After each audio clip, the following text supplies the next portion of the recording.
The following clip is presented to you by The Extreme Life of Matt Hardy, available every Friday wherever you get your podcasts and at extremehardy.com. I'll tell you, man, I think it really, for me, exposed, and look, you know how headstrong I am about this, and there are people who insist I'm wrong, and if you feel that way, that's totally fine. I've been so headstrong that Cody should have won the championship at WrestleMania because everything that has happened since with the bloodline, the title has taken a back seat to. The title has not been the focus. Jey Uso wanting to beat Roman was about wanting to beat Roman and become the tribal chief. It was not about wanting to become the WWE Universal Champion. And I think that for that reason, the motivations here with this Jimmy turn feel very unearned and unwarranted.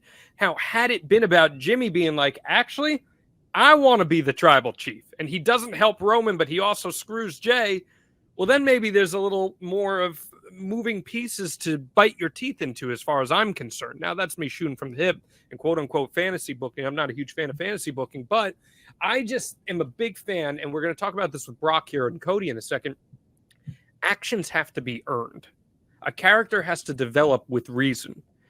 And for me, this came across in the moment, and maybe they'll prove us wrong, as you just said, in the coming weeks. But in the moment, it came across as doing something unpredictable for the sake of doing something unpredictable. Yeah, I mean, I totally get your point about seeing Cody winning the title there, and about how the meat of the story that they were going to be doing going forward wasn't about the title. So if Roman had the title or not, he was still the tribal chief, and that was kind of like the main nucleus of the story that we were using going forward.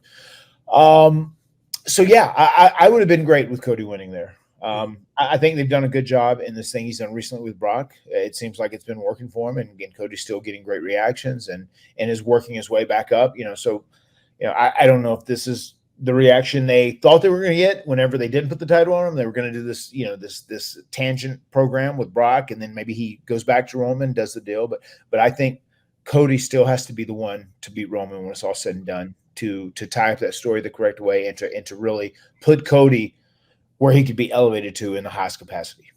Cody is in such a unique spot right now, Matt, where I think, and this is crazy that I'm even saying this, but I think he's almost immune to booking right now.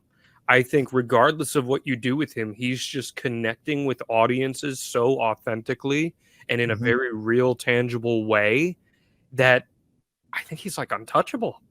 It reminds me so much of John Cena. Yeah, I mean, well, there's some guys that get to that point where they're bulletproof, they're Teflon, and like that terminology we used on Jeff and I many times, especially in our most over babyface days in 2000, 2001, because they knew they could beat us and nobody gave a shit. They would still pop just as loud for us. They would still be going nuts the next week we came out, so it's a blessing and a curse to be bulletproof or Teflon. And that's great that Cody's in that area. That's like best case scenario for anyone looking to have a prolonged wrestling career.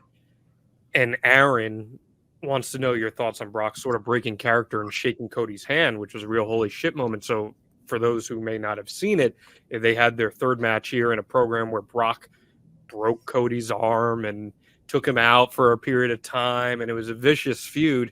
They have a really good match, in my opinion. And then at the end, Brock shakes Cody's hand, raises it, endorses him, gives him a hug, and gets out of Dodge. Triple H said afterwards, as did Cody, that was unplanned, and they were not expecting that. What does that say about Brock, Matt Hardy? Because we can use that as a pivot point into our Matt Fact in this episode. Yeah, I dig that. I dig that Brock is such a beast. I've said this many times. He's legitimately the most badass athlete I've ever been in the ring with. So he is the real deal through and through and through. If you get in there and you touch him, and you've had any sort of athleticism, you've dealt with athleticism, you know how real and how genuine and how unbelievably explosive he is. So the fact that he is cool with coming in and being a badass and like murdering people and doing whatever and beating up people and breaking their arms, but then at the very end of the program, put over this guy and then go take some time off and like endorse him, I think it speaks volumes about him realizing where he's at, and also just being there for the greater good in the big scheme of things, not being selfish. And it's one of those things too where it makes me think, I wonder if that was legitimately done just in the heat of the moment, or if that was just something they were talking about doing, and they just we'll just act like it wasn't, wasn't going to happen before or ahead of time. I could see that happening either way. I'm not sold on either, actually.